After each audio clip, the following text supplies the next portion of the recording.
오늘 우리가 함께 읽은 히브리서 5장 12절에서 14절까지 말씀을 통해서 저절을 떼자, 이런 주제로 함께 말씀을 나누고자 합니다. 성경에는 종종 하나님의 말씀을 먹을 것으로 비유를 한 구절들이 있습니다. 성경 말씀을 먹는 음식에 비유를 하기도 합니다. 예를 들면 베드로전서 2장 2절에서는 갓난 아이들로서, 갓 태어난 하나님 가정의 아기들로서 말씀의 순수한 젖을 사모하라고 했습니다. 말씀의 순수한 젖, 성경 말씀이 순수한 젖과 같다고 했습니다. 또 신명기 8장 3절에서는 사람은 빵으로만 살지 않고 하나님의 입에서 나오는 말씀으로 살아간다고 했습니다. 육체의 생명을 위해서 우리가 빵을 먹는 것처럼, 밥을 먹는 것처럼 우리 영적인 생명력을 유지하기 위해서는 하나님의 입에서 나오는 말씀을 음식으로 삼아야 한다는 것입니다. 또 시편 기자는 시편 19편 10절에서 하나님의 말씀이 정말 꿀보다 더 달다고 했습니다. 그래서 성경은 젖과 같이, 또 빵과 같이, 꿀과 같이 우리 사람들에게 영양을 공급하고 마음의 기쁨을 주고 또 우리에게 필요한 것들을 공급해주는 능력이 있습니다. 아이가 갓 태어나면, 갓난아이 때는 처음에 먹는 음식은 젖부터 시작합니다. 아직 갓난 아기는 치아가 발육이 되지 않았습니다. 그렇기 때문에 딱딱한 고기를 씹어 먹을 수가 없고 질긴 채소를 씹을 수가 없습니다. 그렇기 때문에 그냥 입을 대고 쭉쭉 빨아먹는 젖부터 먹어야 됩니다. 또 어린아이가 무리하게 단단한 음식을 먹게 되면 소화기관이 아직까지 약해가지고 음식을 어떻게 삼킨다고는 하더라도 소화를 시킬 수가 없습니다. 그래서 쉽게 몸 안에서 분해가 되고 흡수가 되는 젖을 먹어야 됩니다. 이와 마찬가지로 예수 그리스도를 믿고 갓 태어난 어린 신자들은 말씀의 젖을 먹고 성장해야 됩니다. 젖은 참 좋은 것입니다. 어린아이가 자라나는 데 필요한 모든 영양소를 다 갖추고 있습니다. 모체로부터 면역력을 물려받을 수 있도록 면역 물질도 젖을 통해서 전달이 됩니다. 그렇다고 해서 계속해서 젖만 먹고 살 수는 없죠. 나이가 7살이 됐는데 엄마 젖을 먹겠다 하면은 징그럽다고 합니다. 그리고 그때가 되면 엄마 젖도 거의 말라가지고 나오질 않을 겁니다. 혹은 어린이용, 아기용 분유 같은 것을 먹겠다, 그런 사람들도 있습니다. 대학생이 되어가지고 분유 먹는 학생들도 있습니다. 객지에서 자취생활 하다 보니까 영양소가 많이 결핍돼 가지고 분유에 영양소가 많을 거라 생각하고 달달하고 하니까 숟가락으로 떠먹기도 하고 물에 타가지고 마시기도 하고 그렇게 먹기도 합니다. 근데 누가 봐도 이게 좀 정상으로 보이지는 않습니다. 이 장성한 사람이면 먹을 거리가 얼마나 많습니까? 밥도 있고 과일도 있고 고기도 있는데 왜 어린 아이들을 위한 그런 젖을 먹어야 하겠습니까? 자라고 나서는 자연스럽게 젖을 떼게 됩니다. 점점 아이가 성장하면서 젖을 뗍니다. 그게 아이들의 성장을 가늠하는 지표가 되기도 합니다. 보통 우리가 아기들 보면은 몇 개월 됐습니까? 생후 몇 개월입니까? 그렇게 나이를 물어보기도 합니다. 그런데 그 나이보다도 그 아이가 지금 어느 수준인지 알아보려면요, 젖은 뗐습니까? 그렇게 물어봅니다. 기저귀는 뗐어요? 조금 걷기는 합니까? 말은 좀 합니까? 이렇게 물어보면은 이게 갓난 아기인지 한 2살 먹은 아이인지 아니면 이제 한 5살 먹은 아이인지 알 수가 있습니다. 뭘 먹는가 보면은 그 아이의 성장 수준을 알 수가 있습니다. 그리스도인들 역시 마찬가지입니다. 어떤 말씀을 좋아하고 어떤 말씀을 먹느냐, 그걸 보면은 그 사람의 영적인 성장 정도를 알아볼 수가 있습니다. 처음에는 젖을 떼는 게 뭐 그렇게 쉬운 일은 아닙니다.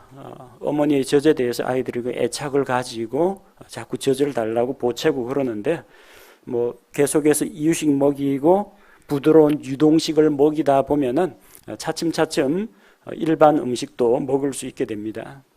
우리 사랑방에 저 유아실에 가보면요, 젖을 뗀 아이들이 뭐 반은 흘리고 반은 얼굴에 바르고 그러면서 열심히 숟가락질 해가지고 밥을 퍼먹는 것을 볼 수 있습니다.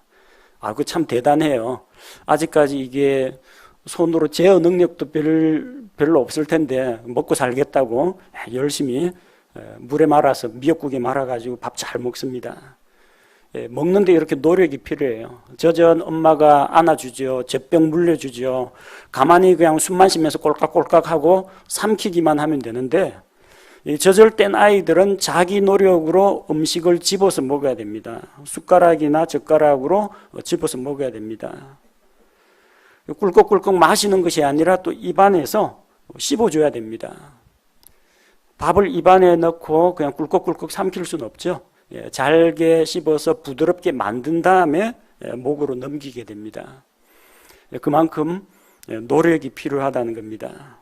누가 젖병 물려주면은 그거 빨아먹는 수준이 아니라 그리스도인들도 자기 스스로 성경 말씀을 읽고 생각하고 묵상하고 그러는 과정을 통해서 성경 말씀을 분해하고 흡수하는 그런 능력을 갖춰야 됩니다. 다 자란 아이는 젖을 떼야 됩니다. 젖을 안 떼면 어떻게 되느냐? 계속 젖만 먹다 보면요, 딱딱한 거는 씹지 못하고 젖만 먹다 보면은 치아가 자라질 않습니다. 치아 발육이 늦어집니다. 또 아이가 자라면은 다양한 영양소가 필요하게 됩니다. 젖은 아이에게는 완전식품이에요. 그러나 어른에게는 완전식품이 아닙니다. 여러분 아침에 출근하는데 우유 한 잔 따라주고 그거 먹고 가라고 하면은 뭐 일을 하겠습니까?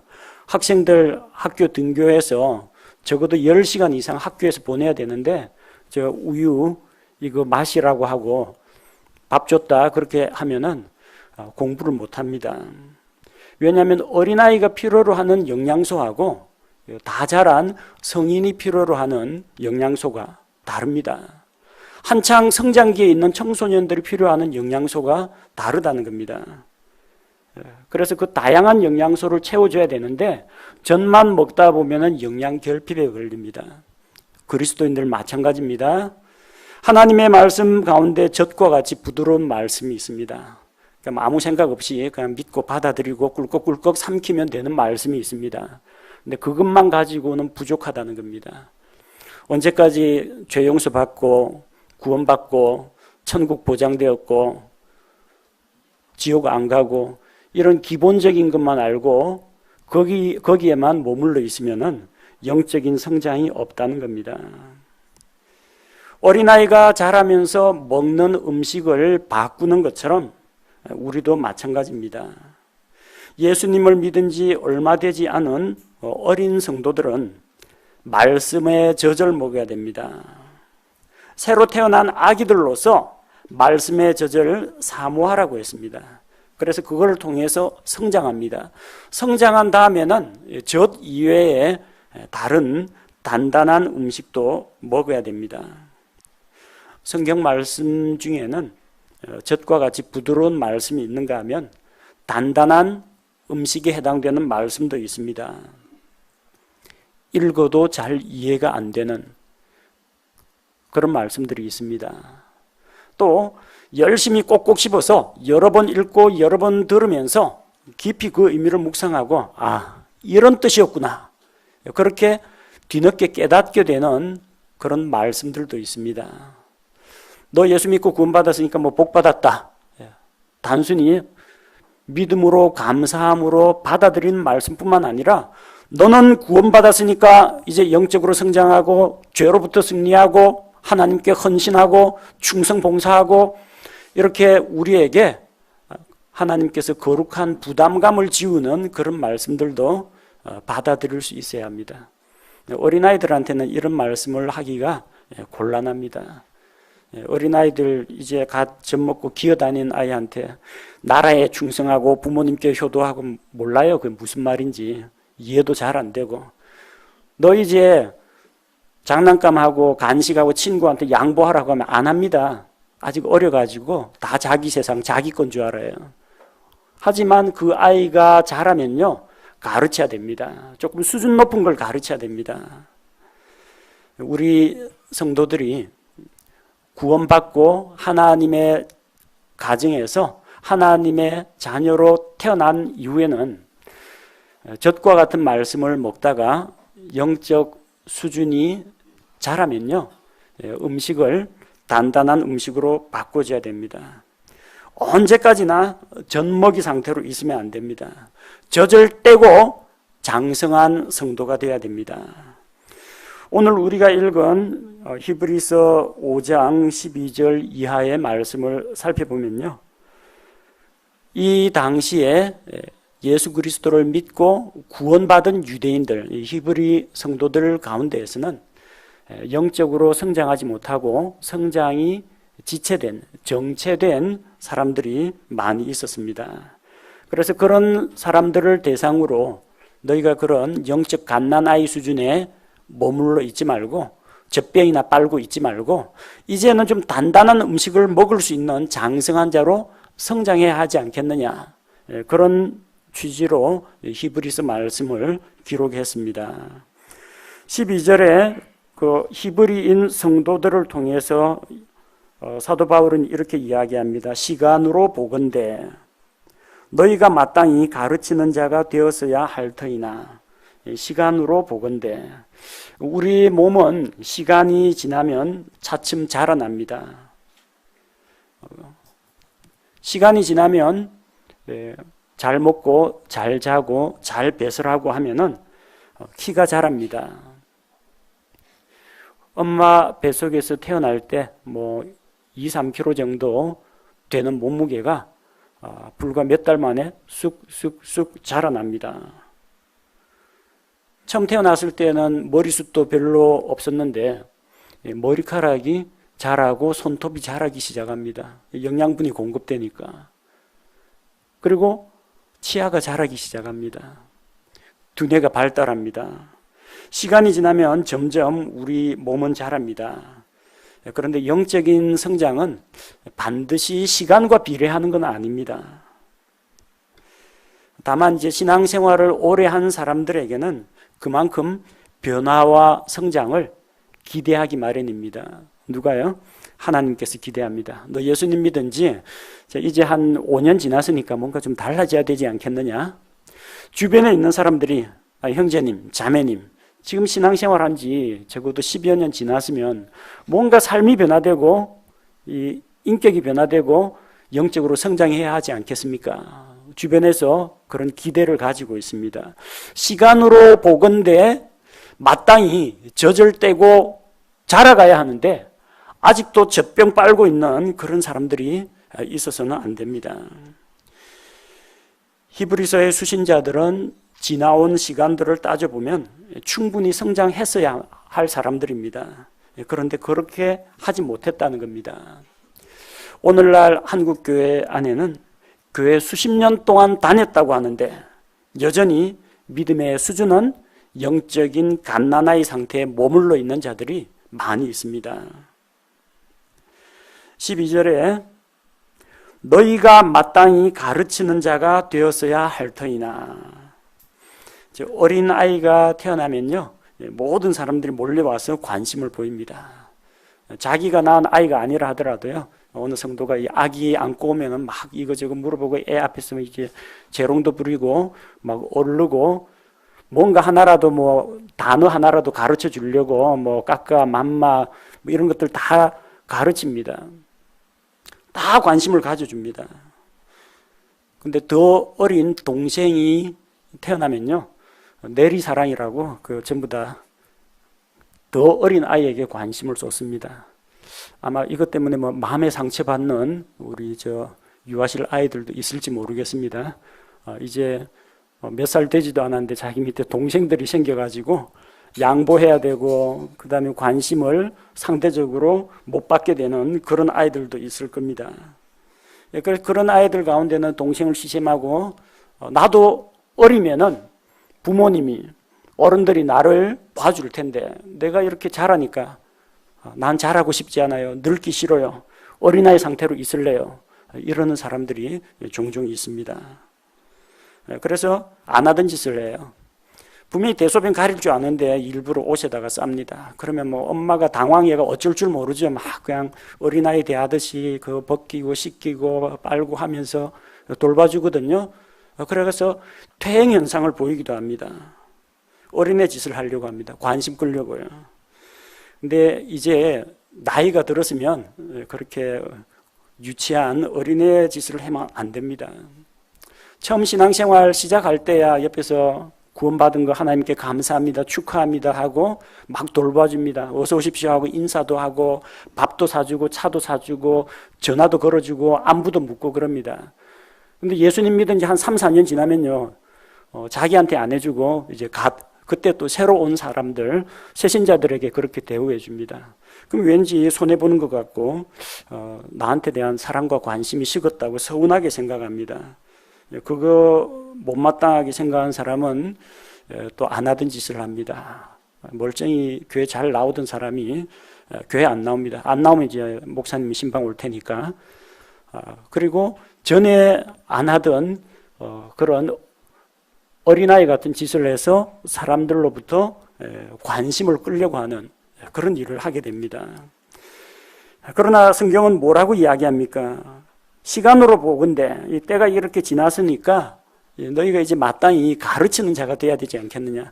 보살핌을 받고 그다음 누가 가르쳐주고 안내해주고 그거 끌려다니는 그런 수준에서 벗어나서 이제는 너희가 적극적으로 자기보다 더 어린 사람, 더 최근에 온 사람들 돌아보고 가르쳐주고 데리고 다니고 안내하고 그리고 안부 물어주고 먼저 인사하고 이래야 되지 않겠느냐는 겁니다. 마땅히 가르치는 자가 돼야 됩니다. 저는 아직까지 영적으로 어리기 때문에 좀 더 배워야 되겠습니다. 좀 더 보살펴 주십시오. 그런 분이 있습니다. 하지만 사랑방 유아실에 한번 가보십시오. 자기보다 한 2~3살 아래 있는 동생을 데리고 놀이를 가르칩니다. 게임을 하는데 어떻게 게임을 하는지 놀이 규칙을 자기 동생한테 가르쳐요. 언니 하는 거 따라 해봐 하면서 숨바꼭질은 이렇게 한다 가르쳐 줍니다. 술래잡기는 이렇게 한다 규칙을 가르쳐 줍니다. 언니 이게 뭐야? 오빠 이게 뭐야? 하면은 몇 살 차이밖에 안 나는데 자기도 어린아이인데 동생한테 물건 이름 단어 같은 것들 가르칩니다. 또 예의범절도 가르칩니다. 자기가 존댓말을 하는 언니나 오빠 같으면 동생한테 아버지, 어머니, 할아버지, 할머니에게 어떤 식으로 인사해야 되는지 예의범절까지 가르칩니다. 어리다고 못 가르치는 거 아닙니다. 자기가 성장한 수준만큼은 다른 사람을 가르칠 수가 있습니다. 그래서 그들은 그리스도 안에 있는 기초 원리들은 잘 배웠고 이제 시간이 좀 많이 지났으니까 시간으로 보건대 다른 사람을 가르치는 수준 정도는 돼야 됩니다. 그런데 그렇게 하지 못했고 오히려 하나님의 말씀들의 첫째 기초 원리들을 남에게 다시 배워야 하는 수준이 되었다는 겁니다. 그들의 마음이 겸손해서 제가 뭘 할 수 있겠습니까? 저는 부족합니다. 아직도 더 배우겠습니다. 이게 아니고요. 진짜로 영적으로 성장하지 못하고 어린애 수준하고 거의 똑같기 때문에 가르칠 능력이 없습니다. 남들을 가르치기보다도 자기가 먼저 배워야 하는 그런 단계라는 겁니다. 예수 그리스도를 믿고 구원받은 사람들이 필수적으로 알고 있어야 할 기초 원리들이 있습니다. 죄로부터의 회개라든지 예수 그리스도를 믿는 믿음이라든지 침례의 의미라든지 죽은 자들의 부활이라든지 영원한 심판과 또 하나님의 왕국이라든지 이 기초적인 것들은 다 알고 있어야 됩니다. 근데 그 기초 원리들을 배웠으면 구원받았으니까 됐다, 이제 끝났다라고 생각하고 안주할 게 아니라 앞으로 나아가야 됩니다.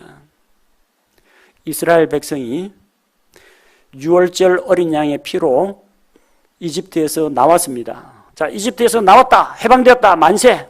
그게 끝이 아닙니다. 약속의 땅 가나안을 향해서 나아가야 됩니다. 홍해를 건너야 됩니다. 광야를 통과해야 됩니다.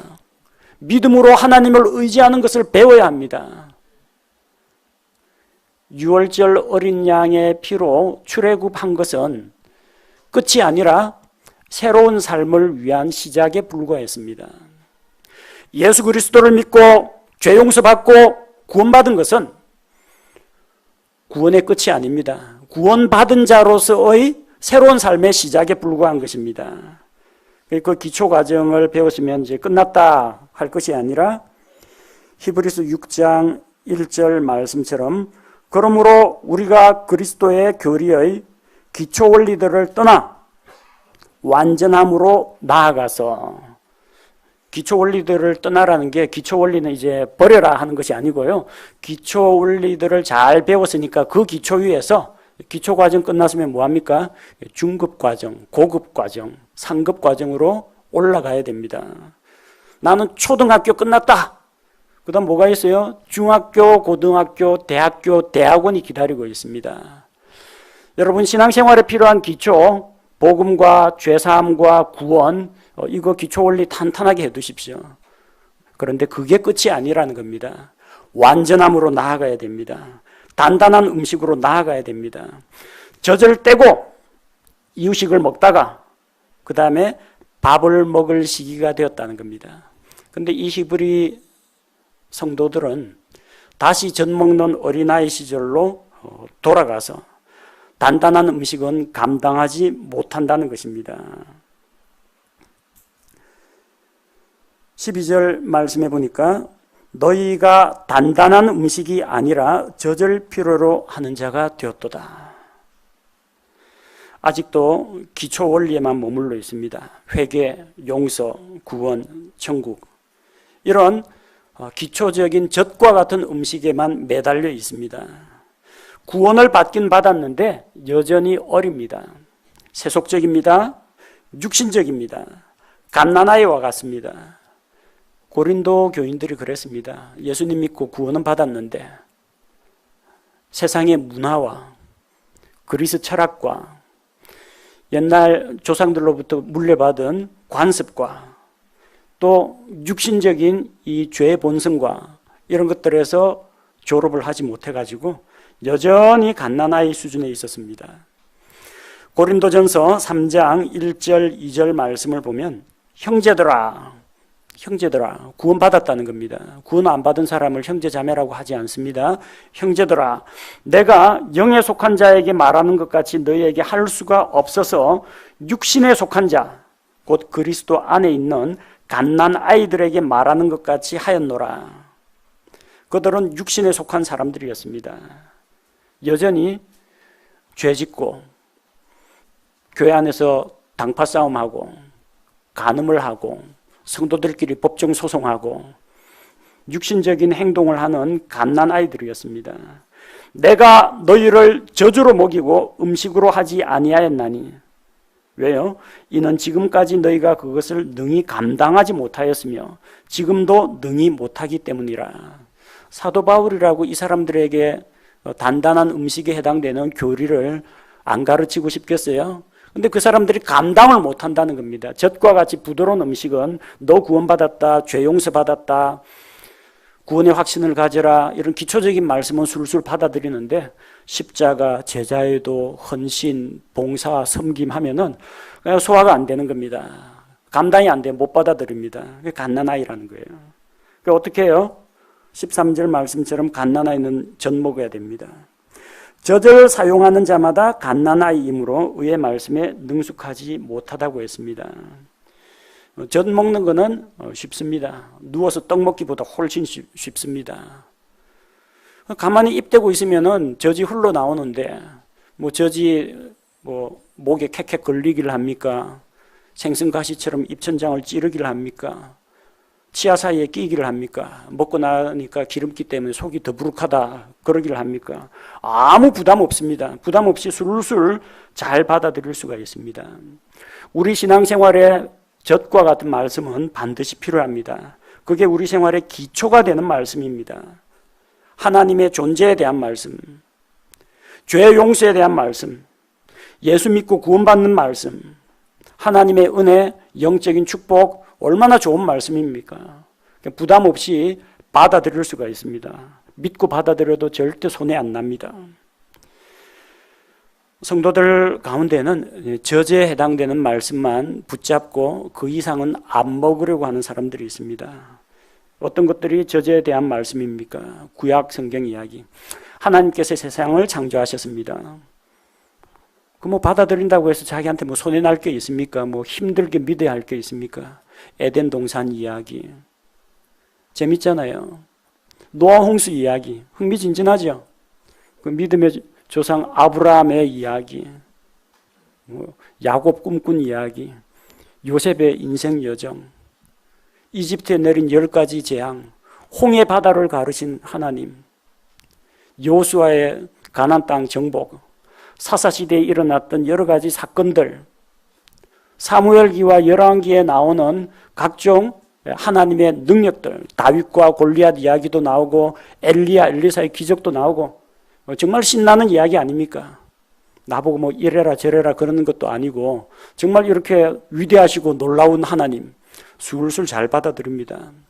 복음서 정말 젖과 같이 부드러운 말씀이기 때문에 예수님에 대해서 알고 싶은 사람, 또 구원받은 이후에 영적으로 성장하기 원하는 사람, 요한복음 읽어보십시오. 여러분한테 뭐 충격 주거나 부담 주는 말씀 없습니다. 믿는 자는 영원한 생명을 얻는다. 예수 그리스도께서 행하신 일들, 마귀를 쫓아내시고 바람과 바다를 잔잔하게 하시고 병든 자를 고쳐주시고 죽은 자를 살리시고 이게 얼마나 놀랍습니까? 참 복된 말씀, 은혜로운 말씀, 신기하고 놀라운 말씀들 술술 받아들입니다. 저제에 대한 말씀은 잘 받아들입니다. 갓난아이가 젖 먹는 것처럼 이런 말씀들은 뭐 받아들이기에 부담이 없습니다. 하나님의 긍휼, 하나님의 용서, 하나님의 은혜를 강조합니다. 순종이나 헌신이나 희생이나 영적 전투나 이런 이야기는 하지 않습니다. 근데 성경이 전부 저제에 해당되는 말씀만 담고 있는 건 아닙니다. 이 히브리 성도들은 저제에 대한 말씀만 붙잡고 부드럽고 달콤하고 위로와 평안을 주고 나한테 부담을 안 주는 그런 말씀에 익숙해 있다 보니까 성경 전체를 통해서 하나님께서 주시는 의의 말씀에는 능숙하지 못하였다는 겁니다. 그들은 젖병을 떼지를 못했습니다. 하지만 이제는 나아가야 합니다. 14절 말씀처럼 그러나 단단한 음식은 장성한 자들에게 속하나니 그들은 그것을 사용하여 자기 감각들을 단련시키므로 선악을 분별한다고 했습니다. 성경에는 단단한 음식에 해당하는 말씀들이 있습니다. 젖과는 달리 단단한 음식은 자기 스스로 집어서 입안에 넣고 치아로 씹고 삼켜야 됩니다. 때로는 먹어보니까 저처럼 달짝지근하고 부드러운 게 아니라 자기 입맛에 안 맞을 수도 있습니다. 속에 부담을 줄 수도 있습니다. 특히나 내가 죄를 짓고 있을 때 어떤 말씀을 읽으면요, 마음에 찔림이 돼가지고 안 읽고 싶어져요. 옛날에 영적으로 건강할 때는 이게 참 은혜로운 말씀이었는데 영적으로 침체되어 있을 때 이 말씀을 보면 꼭 하나님께서 나 야단치는 것 같고 나한테 징계가 떨어진다 그러고 회개하라고 그러고 말씀이 부담이 됩니다. 소화불량 걸립니다. 읽기 부담스럽습니다. 예수 믿고 뭐 잘 된다, 좋은 일이 있다 이러면은 부담이 없는데 앞으로 자기를 부인하고 자기 십자가를 지고 예수님을 따라가야 합니다. 자기 자신을 십자가에 못 박아야 합니다. 이러면은 이 겁이 나가지고 이 신앙생활 하기 힘들어집니다. 하나님의 축복이 당신과 함께 하시기를 바랍니다. 이러면 아무 부담이 없어요. 당신은 예수님을 믿기 때문에 그리스도 안에서 하나님의 뜻대로 살고자 하는 자는 핍박을 받으리라. 사람들이 나를 미워하였은즉 너희도 미워할 것이요 세상으로부터 너희가 핍박과 고난을 당할 것이다. 그리고 억울한 일이 있더라도 참고 희생해야 된다. 그리스도인답게 세상과는 분리된 거룩한 삶을 살아야 된다. 마귀와 대적하여 싸워야 된다. 죄와 싸우되 피 흘리기까지 싸워야 된다. 이런 말씀들은 우리에게 부담이 됩니다. 그럼 이건 하나님의 말씀이 아니냐? 이것도 하나님의 말씀입니다. 나한테 축복과 은혜와 마음의 평안을 주는 것도 하나님의 말씀이고 나에게 의무감을 주거나 거룩한 부담감을 주거나 아니면 나로 하여금 뭔가를 하라고 주께서 명령하시는 것도 그것 역시 하나님의 말씀입니다. 신약 성경에는 복음서만 있는 것이 아닙니다. 그 뒤쪽에 로마서나 고린도전서나 이런 갈라디아서나 서신서를 보십시오. 그 안에는 신약 교회 성도들이 믿어야 할 성경적인 교리들이 나옵니다. 그리스도인으로서 어떠한 삶을 살아야 하는지 그리스도인의 삶의 지침, 모범에 대한 말씀들이 기록되어 있습니다. 누가 일일이 떠먹여 주지 않더라도 자기 스스로 성경책 펼쳐서 읽고 공부하고 묵상하면서 자기 삶에 적용해야 합니다. 그런 것들이 단단한 음식입니다. 근데 장성한 자들은 그것을 능숙하게 사용한다고 했습니다. 의의 말씀을 능숙하게 사용합니다. 영적으로 성장한 사람은 의의 말씀을 사용해서 자기 감각들을 단련해서 선악을 분별합니다. 우리의 감각은 단련을 좀 받아야 됩니다. 그대로 방치하면요, 우리 감각기관은 육신의 욕심을 따라가게 됩니다. 눈을 좀 단련해야 됩니다. 볼 것은 보고 못 볼 것은, 보지 말아야 될 것은 보지 않도록 제어를 해줘야 됩니다. 그대로 방치하면요, 육신의 욕심에 따라서 예쁜 것만 보려고 합니다. 야한 것만 보려고 합니다. 귀도 제어를 좀 해줘야 됩니다. 우리 감각기관 가운데 이게 눈은 그냥 감으면 되는데 이 귀는 가만히 있어도 이 소리가 다 들려옵니다. 못 들을 말, 남 비방하고 험담하는 말, 신성모독하는 말, 이런 것들 귀 기울이지 말고 거짓 교리, 잘못된 것들, 귀가 이게 단련을 받아가지고 분별력이 생겨야 이게 거짓말이구나, 이게 이단 사상이구나 분별해낼 수가 있습니다. 일반적인 사람은 귀에 듣기 좋은 말만 듣기 원합니다. 충고나 간언을 무시합니다. 자기 귀에 거슬리는 충고를 하면 그 다음부터 얼굴도 안 보려고 합니다. 입도 좀 연단을 받아야 됩니다. 요 입은 정말 입하고 혀는 제어하기가 힘든 지체 중에 하나입니다. 우리 입은 그냥 자연 상태로 방치하면요, 험담이나 불평을 하려고 입이 건질건질합니다. 우리의 몸도 가만히 내버려두면 훈련과 연단을 받지 않으면 바르게 살기보다는 편하게 살려고 합니다. 나태하게 살려고 합니다. 우리 감각기관이 의의 말씀을 사용해서 이 감각기관이 단련을 받고 연단을 받아야 됩니다. 에베소서 4장 19절 말씀에 그들이 감각을 지나쳐 자기를 세욕에 내주고 탐욕을 내어 모든 부정한 것을 행하였을 때, 정상적인 감각과 이 감각을 통한 센서, 이 분별력을 뛰어넘는 과도한 육신의 정욕에 휘말린다는 겁니다. 유다서 1장 19절에서 이들은 자기를 분리시키는 자들이며 당파를 만들어서 떨어져 나가는 사람들입니다. 육체적 감각대로 살고 성령이 없는 자들이니라. 육신의 본능, 육체적 감각대로 살아간다는 겁니다. 육체의 감각은 육신의 본능이 질주하는데 내어 맡기면 안 되고 성령님께서 브레이크를 잡아줘야 됩니다. 의의 말씀을 통해서 연단을 받아서 자기 감각들을 단련해서 선악을 분별해야 합니다. 장성한 자는 의의 말씀을 사용합니다. 사용할 줄 압니다. 숟가락질, 젓가락질 잘 할 줄 압니다. 그거 가지고 자기 입에 넣어서 씹어서 먹어서 소화 흡수할 줄 압니다. 그래서 깨달았으면 깨달은 바대로 실천할 줄 알게 됩니다. 그래서 무엇이 옳고 그른지, 어느 것이 선한 일인지, 어느 것이 덕을 세우는 일인지 분별하게 됩니다. 젖병을 떼고 단단한 음식을 먹을 수 있는 이 장성한 자로 우리가 자라가야 합니다. 젖을 떼자고 했는데 젖을 어떻게 뗍니까? 젖을 떼자라는 말은 젖과 같은 말씀이 이제 필요 없다, 먹지 마라, 그런 거 아닙니다. 어른들도 뭐 두유 마시고 우유 마시고 다 하지 않습니까? 절대 먹어서는 안 되는 음식, 그게 아니라 젖을 기반으로 해서 이제 단단한 음식, 더 영양가가 높은 음식, 그런 것들을 먹을 수 있어야 됩니다. 젖을 뗀다는 것이 하나님의 은혜로운 말씀을 거부한다는 것이 아니라 은혜 위에 든든히 서서 더 높은 수준으로 나아가는 것을 말합니다. 히브리서 6장 1절 말씀처럼 기초 원리는 이제 졸업을 하고 더 완전함으로 나아가야 됩니다. 근데 젖대라고 하면 이게 참 쉽지가 않습니다. 오랫동안 뭐 예수 믿고 죄 사함 받고 구원 받고 요거까지만 알던 사람에게 십자가의 헌신, 뭐 희생, 순종, 이거 가르치기 참 힘듭니다. 젖병 안 놓으려고 그래요. 옛날에 참 젖대기 힘들어가지고 젖을 오랫동안 뭐 1년 6개월, 2년 뭐 그 이상도 먹이는 집들이 많았습니다. 뭐 빈젖이라고 하죠. 뭐 먹어봤자 영양가 별로 없는 그런 젖인데 뭐 애가 안 놓으니까 젖을 끊지를 못한 그런 부모님들이 많았습니다. 그래서 어떻게 하면 젖을 떼느냐? 옛날에는 그 엄마 젖에다가 식초를 발랐습니다.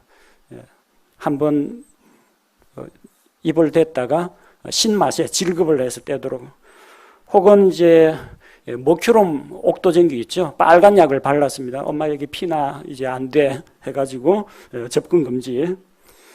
그 다음에는 뭐 아예 약국에서 약을 팔더라고요. 젖 말리는 약이라고 해서 나왔는데 이주역자매도 그거 먹고 토하고 하여튼 난리가 났습니다. 몸에 안 좋은 겁니다. 그거 강제로 젖을 끊도록 하는 거. 우리 옛 조상들은 엿기름을 먹여가지고 뭐 젖이 적게 나오도록 했는데 이런 강압적인 방법을 하면은 신체에도 무리가 오고 아이도 스트레스를 받습니다. 어떻게 우리가 일반적으로 젖을 떼느냐면요, 젖을 적게 먹입니다. 대신에 다른 걸 많이 먹입니다. 배가 불러가지고 젖을 안 찾게 되죠. 아이가 배고파하면 이유식을 먹입니다. 부드러운 이유식은 치아가 발달하지 않은 아이도 먹기에 부담이 없습니다.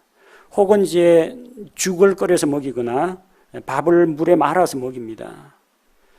그렇게 해서 이 세상에는 정말 젖 말고 맛있는 음식이 참 많다는 걸 가르쳐야 됩니다.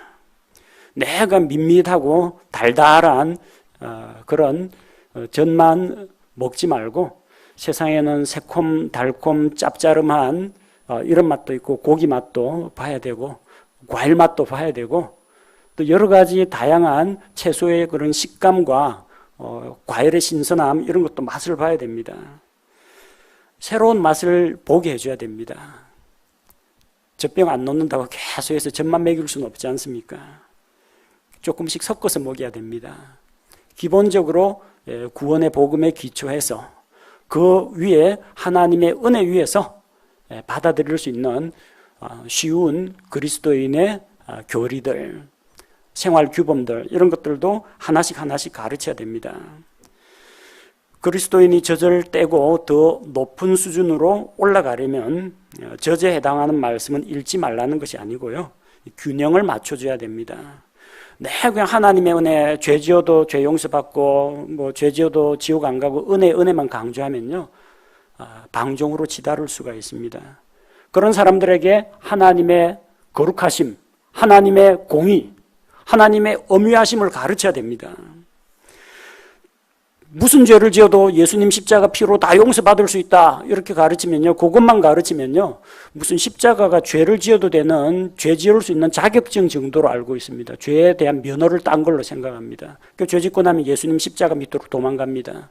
죄 짓고 회개하고 죄 짓고 회개하고 오늘 죄 지을 거 있는데 지을까 말까? 뭐 한번 짓고 뭐 저녁에 회개하지, 가볍게 생각합니다. 이러면 안 돼요. 죄에 대한 용서는 반드시 가르쳐야 됩니다. 그리고 그것과 함께 죄로부터 승리하는 삶도 가르쳐야 됩니다. 하나님께서 예수님 믿고 구원받으면 하늘에 속한 복으로 우리에게 복 주신다. 옳습니다. 대신에 불순종하고 죄 지으면은 하나님의 책망과 징계가 있다는 것도 가르쳐야 됩니다. 예수님 믿고 구원받았으니 나는 기뻐요, 감사해요. 그거 가르친다면은 너가 구원받은 것처럼 다른 사람들에게도 복음을 전해야 한다는 것을 가르쳐야 됩니다. 이렇게 할 때 생각하고 말하고 행동하는 것이 어린아이 같은 사람이 점점 장성한 사람으로 자라게 됩니다. 단단한 의의 말씀을 통해서 자신을 스스로 책망하고 훈련하고 무장해서 승리하는 그리스도인이 되는 것입니다. 예수 그리스도 안에 있는 자들은 모두 다 구원받은 자들입니다. 그런데 구원받은 자들 가운데에는 아직까지 육신에 속한 갓난아이도 있고 영적으로 장성한 제자의 삶을 사는 사람도 있습니다. 우리가 언제까지나 젖만 먹는 젖먹이 어린아이 수준에 머물러 있어서는 안 됩니다. 우리 신앙의 기초가 되는 것들을 기초를 탄탄하게 쌓고 초급 과정은 졸업하고 영적인 성숙을 향해서 계속해서 나아가야 됩니다. 이제 우리 모든 성도들이 젖을 떼고 단단한 말씀을 받아들일 수 있어야 합니다. 어려운 성경 교리도 배워야 됩니다. 헌신과 거룩한 삶을 강조하는 그런 말씀도 먹고 받아들여야 됩니다. 그렇게 우리가 성장할 때 하늘에 계신 하나님 아버지께서 크게 기뻐하십니다. 또 우리가 영적으로 건강하고 또 승리하는 그리스도인의 삶을 살아갈 수가 있게 됩니다. 젖을 떼고 단단한 음식으로 나아갑시다. 갓난아이에서 장성한 사람으로 성장해 갑시다.